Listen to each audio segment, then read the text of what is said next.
Partia Demokratike e Kosovës është e gatshme që të fitojë zgjedhjet së pari.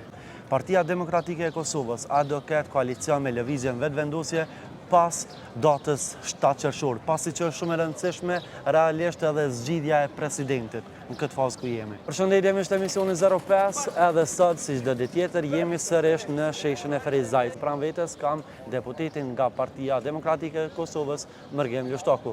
Deputet, përshëndetje. Përshëndetje. Fillimisht faleminderit shumë që erdhe direkt nga Skënderaj në emisionin 05 në Ferizajt. Me kënaqësi, në emisionin ju kam dëshirë vazhdimisht me orë, sepse e kam ndjek edhe nga Skënderaj, edhe nga Prishtina, emisionin që i bën. Faleminderit shumë kënaqësi. Deputet, po vazhdojmë kështu dal nga dal në sheshin e Ferizajt.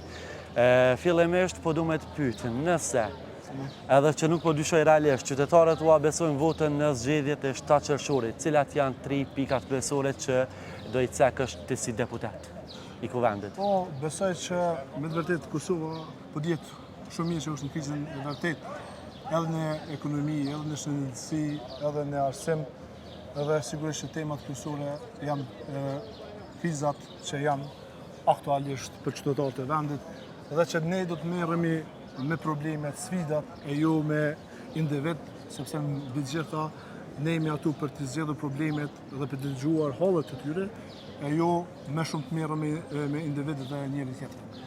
Ashtu e the realisht që është realisht për me i kalu sfidat e këto. Unë po du me të pyet gjë që edhe shikuesve besoj ju intereson goxha shumë. Partia Demokratike e Kosovës a do ketë koalicion me lëvizjen vetëvendosje pas datës 7 qershor, pasi që është shumë e rëndësishme realisht edhe zgjidhja e presidentit në këtë fazë ku jemi? Këtë fazë është vështirë të thuhet, por unë besoj që Partia Demokratike e Kosovës është e gatshme që të fitojë zgjedhjet së pari. Të fitoj jo ndoshta edhe të dalë me një numër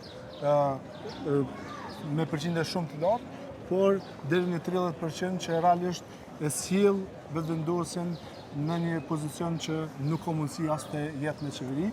Prandaj ne e favorizojmë koalicionin e opozitës, sepse me të vërtet e ka humbur çdo rëndësie edhe qytetarit për shkak kokëforcisë vetëvendosjes në qeverisje.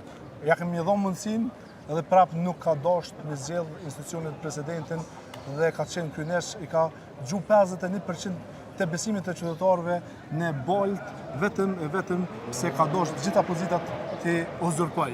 Prandaj është e rëndësishme që ne si qytetarë pikë pari, pastaj edhe si politikan të marrim përgjegjësinë e duhur dhe t'ia kthejmë identitetin në Kosovë, sepse nëse kështu vazhdojmë tutje, atëherë me të vërtetë Kosova do të ketë edhe kriza edhe më të mëdha.